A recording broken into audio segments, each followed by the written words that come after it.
All right, welcome in. It is the Daily Fix as we get here and knock your socks off every day around 12 noon Central Standard Time, Monday through Friday. I am your host, Ron Hughley of the Daily Fix, and right there in that box right there, there is young Steve Serta. Say hello to the people, Stevie. Hi. There it is. There it is, Steve Serta in the building. We appreciate you however you're taking us in. And whether that's on YouTube, that's on Twitter, that's wherever. Share it. Let people know as we try to give this good content out to everybody here every single day. One thing I do need you to do, please head to our YouTube channel, Foolish Club Media. Like and subscribe if you have not done so. Please knock that out as we try to grow this thing. Remember, if you do not do so, you're preventing my 3 children and my dog who just ran out of dog food. You're preventing them from being able to eat. All right, not going to hold you too long as always. College football. I know people love you, but you need a big week. You need a big weekend. All right, the running game, we got to get into that about your Chiefs. And then I want to start here, Steve. Throw up my 2 minutes for me. We talked about this a little bit last week. And I think on all platforms, Show and BK, on the Daily Fix, and I think maybe even other things on Foolish Club Media, like it feels like, yeah, DJ Humphries is the left tackle. Like, hey, let's just get him healthy. Let's get him healthy. Sir, I think the Chiefs got to have a serious conversation about this Joe Thuney development. Listen, when I look at him, Steve, nothing about him says left tackle. There is nothing about him. Hell, he looks like a small guard, to be frank with you. He looks like a center, is what he and I don't mean just a center, like a 1990s center. Like he looks like he's the size of Mark Stepnowski, right? Like he just, I mean, nothing about him seems tackle. He's got short arms, but he's quick. But Steve, the last 2 weeks, he has gone up against Myles Garrett, Will Anderson, Danielle Hunter, and it is the best left tackle that the Chiefs have had all season, and it is not close. Like there is not from Kingsley to Wanye to who the hell else has been out there? Is it just them 3? Like yes, yeah, well, and Humphries. Yeah, oh yeah, and DJ Humphries. That's right.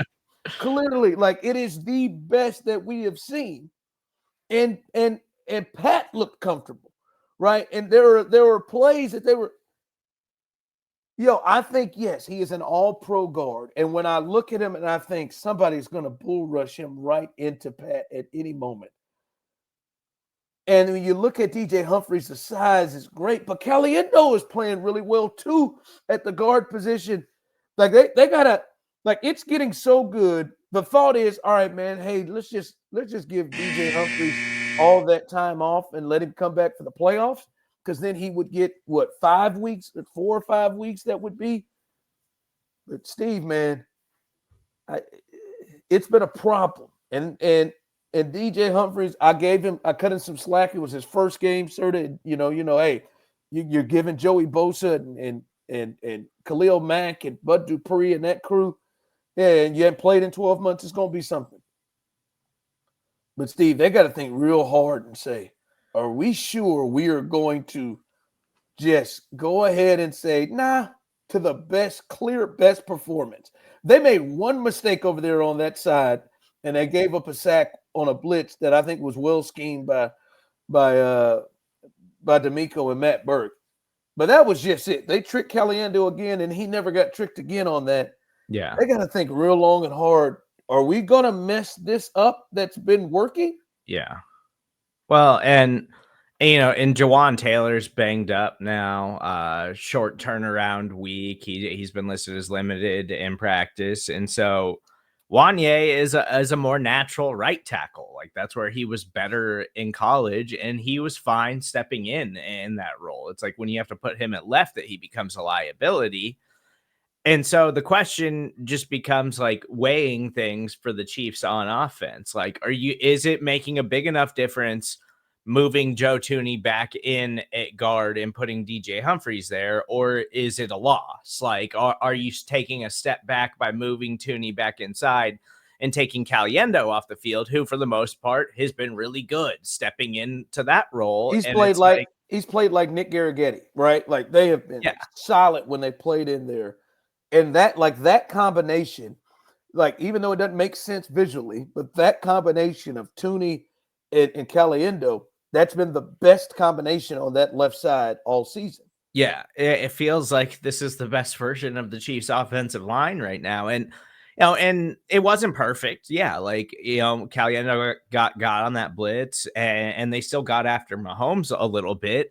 But you're right. Mahomes looked more comfortable than he's looked maybe all season for stretches in this game. And I think some of that has to do with the fact that Joe Thuney is just so good. Like he has more trust in Thuney out there than he has in anybody else that has been out there all season long.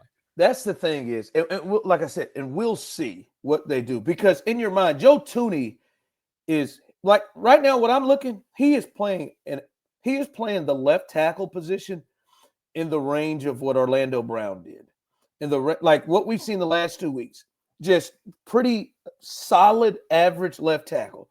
From Eric Fisher to Orlando Brown, he's given that. And hell, I think it's probably a step above Donovan Smith from what you got last year. Just in these 2 games, when you think about the pass rushers they dealt with. Now, I do think it takes away from the run game.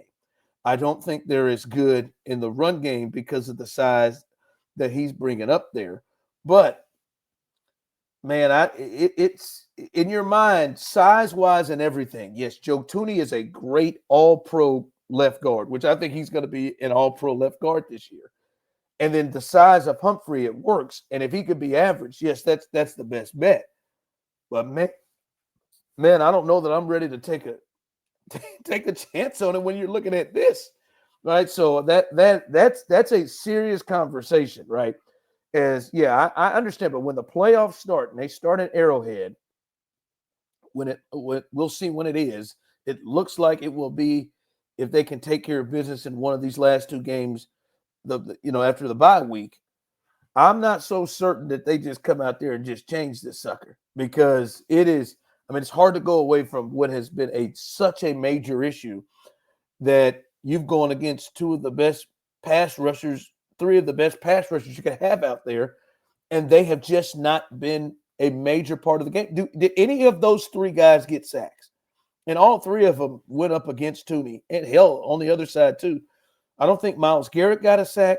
Will Anderson didn't get one, and Danielle Hunter didn't. Like they got 1 sack from Christian Harris. Like they were, and it wasn't like it was like a deal where Chris Jones just ruins the game, but maybe doesn't get in a sack.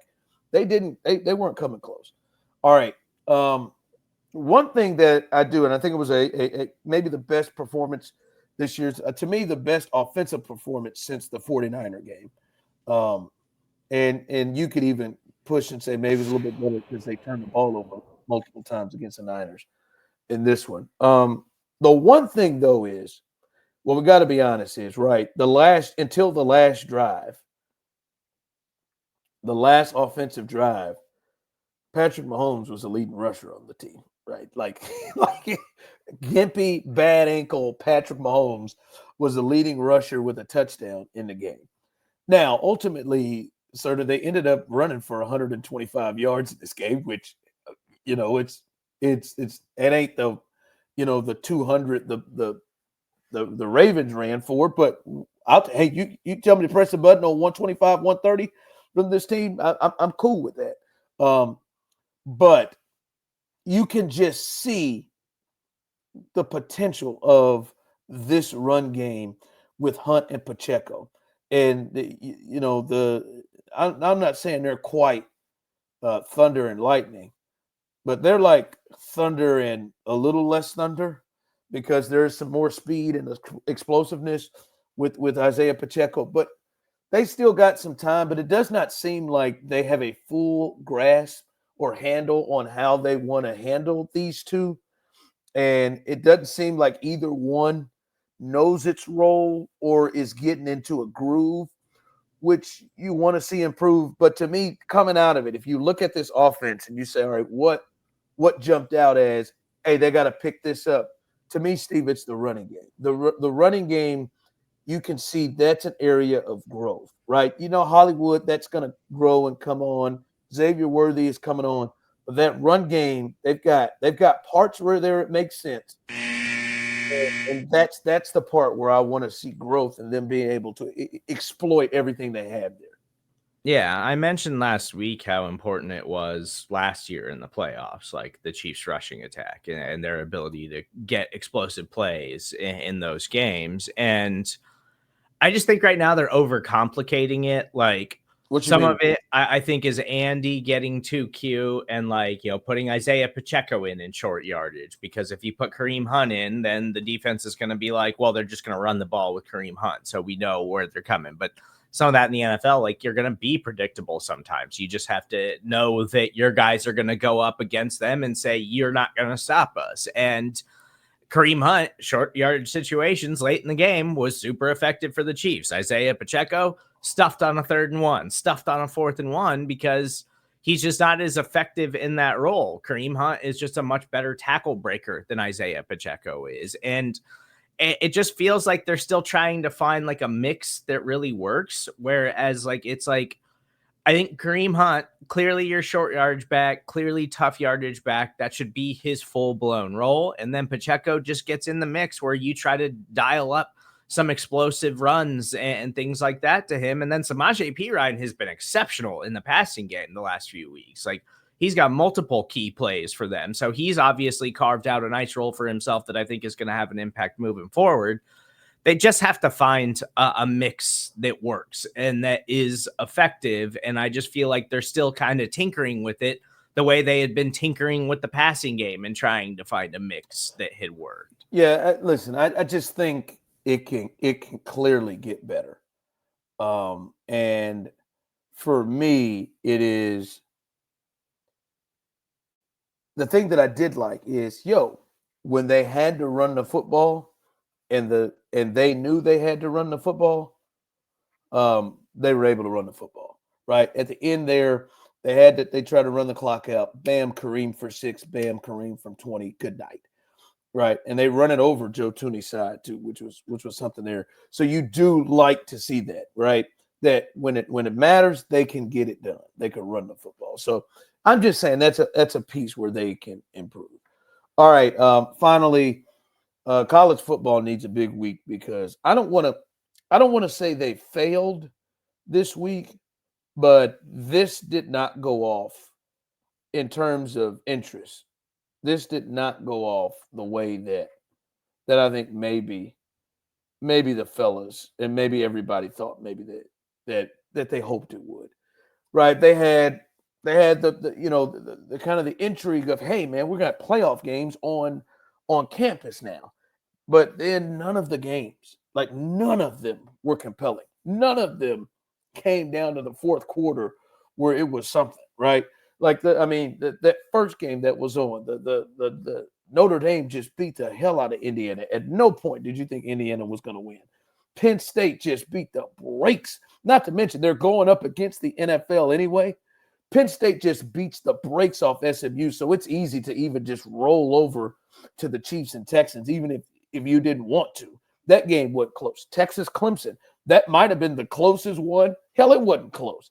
And then Ohio State and Tennessee was not close. None of those were compelling games, and they really need a bounce back this week. And I think they have the matchups to do it, right? Because they've got all the notable teams that you know of.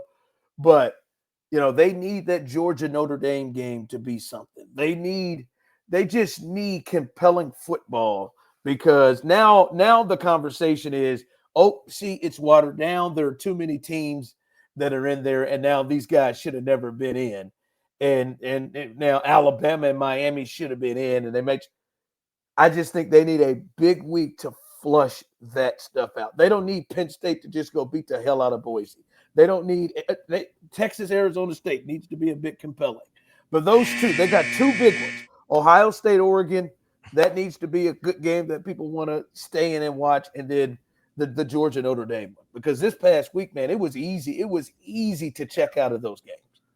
Well, isn't that the whole point of expanding it too? Is like you want to give more teams opportunities, because for so long it's been like, oh, they only pick the top schools in the country. It doesn't matter about the overall record and whatever. And then these smaller schools get left out in the cold.